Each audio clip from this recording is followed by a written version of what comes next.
Republican National Committee Chair Ronna McDaniel may step down from her post after the South Carolina primary election, multiple outlets reported Tuesday night.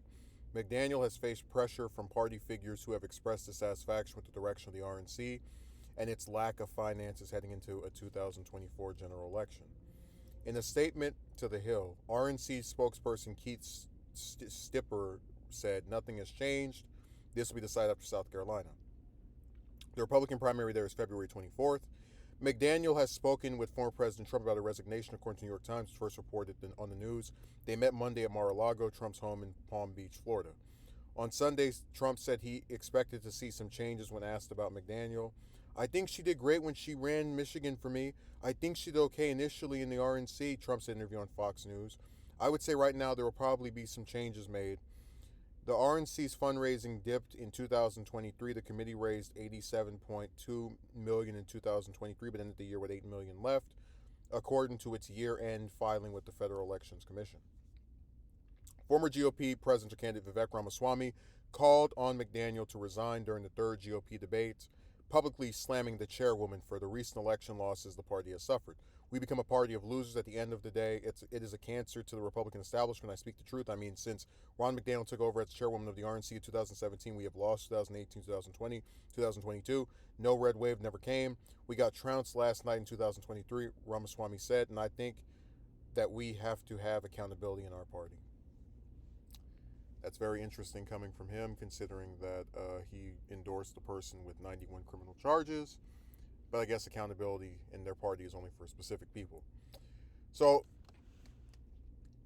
if you wanted to say McDaniel has been a bad chair, I won't stop you. It's not out of the realm of possibility that the Republicans may have fared better in some elections with someone who is more competent with money and fundraising. But the thing about this that I keep trying to explain to people is that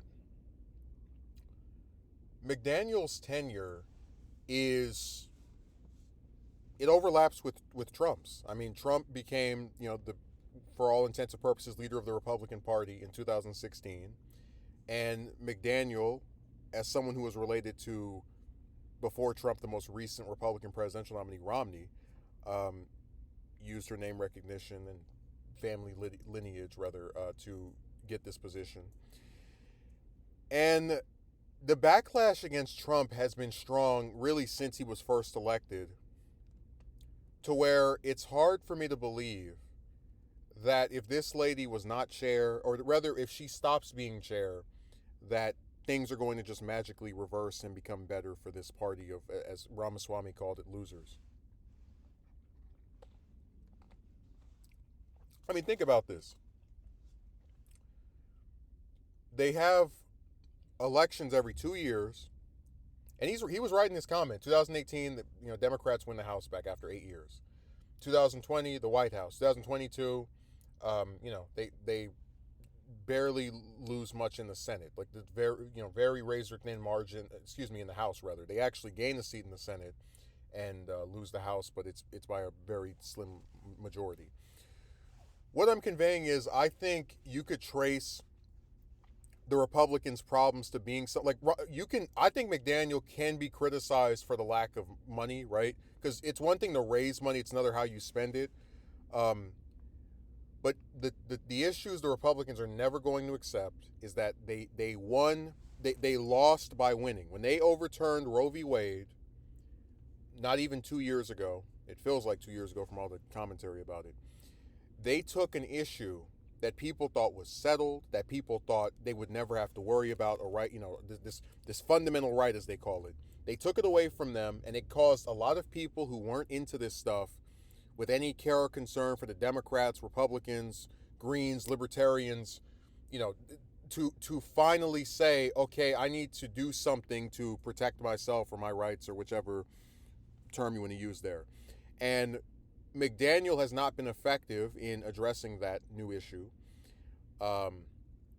And really neither has, I'd say, any of the Republicans' leadership whatsoever. They all celebrated, ooh, Roe v. Wade was overturned, yeah, but they haven't been able to grapple with the electoral consequences of, okay, we took away this thing that people got used to for 50 years. how can they ever trust us again? Because you have some Republicans that do support abortion rights. And I think that's a big part of the reason why the RNC isn't raising anywhere near as much money as Democrats. Like, yeah, they probably saw a little bit of a fundraising boost, maybe, on their side, but nothing compared to the Democrats. You took an issue that was 60% in favor of the Democrats and gave them a fundraising victory from it, even though, as I said before, really nobody should be donating money to those, I call them the Demo clowns, for allowing that to be overturned after having the House and Senate and the presidency in multiple instances and not doing anything to codify it in the law.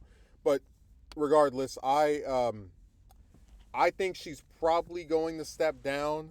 I don't think this is a made up story, but I don't see it as being the end of Republicans' problems. Like I believe they're going to probably lose the House by, if not 2024, then 2026. They're not keeping the House for more than maybe 2 election cycles at most.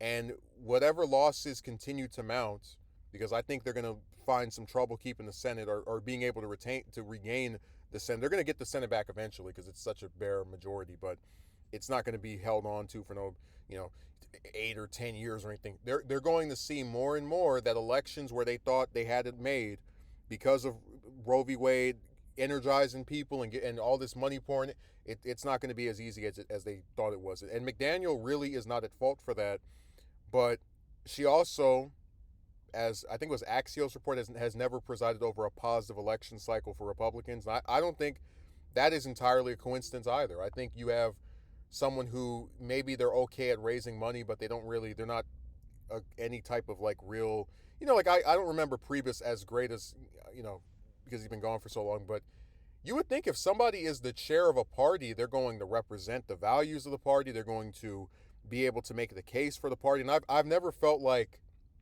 she was able to do that. She's basically just the yes man for whatever she thinks the voters want. And, they can get that with somebody else.